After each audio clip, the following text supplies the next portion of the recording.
I often feel like the Christianity, dare I say, of the Church of England has become what I would call an anemic Christianity, a Christianity which no longer has the force of what they would call the good news of the gospel.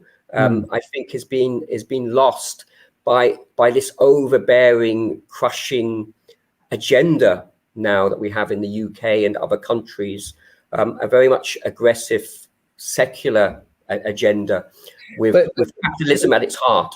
But is it not the case that these values you're rightly concerned about are now encroaching upon Muslim countries and the East in general? It's not just confined to the geographical borders of Britain, is it? It's becoming global.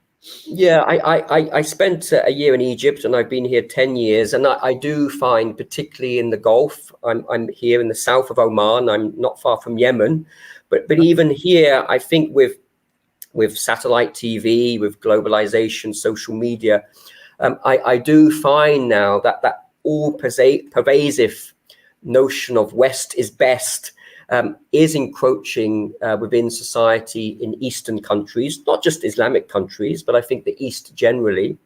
And I do worry for the future when I do see the incredible treasure and tradition of Eastern countries, Muslim countries, somehow being watered down or being consumed by this consumerism, the building of shopping malls, and the explosion of social media has positives, but also many negatives. And so I do feel in some ways many countries in the East are sleepwalking into this Western consumerism without really truly critiquing this system that they are now adopting.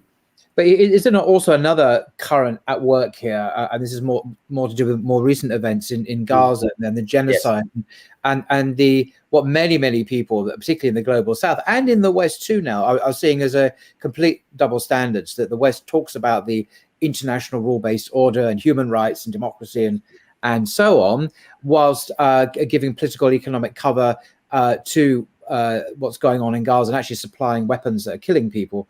I mean, I saw the terrible footage of an unarmed group of people with holding a white flag, a flag of surrender in Gaza yesterday, and the man holding the flag was shot by the Israelis, and this was all filmed by ITN, a British camera crew, and our government was asked to condemn this as a crime, and they refused to do so. And I just mentioned that one I said as emblematic of the situation, that although you're talking about the encroaching materialism and consumerism, certainly the shopping malls and the glamorous West allegedly, but is there not also another stream here where people are waking up in a particularly vivid way now with social media, because of social media, which is causing this Westernization, but nevertheless now giving us real-time access to what's actually happening on the ground? And so there's a counteracting force, a disillusionment with the West, as well as an attraction to the West. So it's a bit more complicated. I absolutely, I agree. And I mean, I do, and I felt for quite a long time now, I think there is this growing disconnect with governments, not just Western governments, I hasten to add. I think also governments in the East and in the Arab nations as well.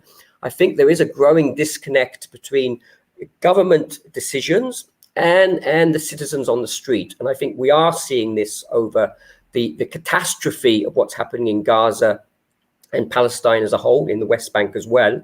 Yes. That we are seeing a growing awareness among citizens of all cultures and all faiths, different parts of the world, really seeing injustice for what it is. And I think the frustrating thing for so many of us is this disconnect between the government speak of so many nations and what the person on the street is feeling when we see the unfolding tragedy, the unfolding genocide that's happening in Palestine, that we have been aware of for decades, of course, but is now under the full glare of the TV cameras and social media across the globe.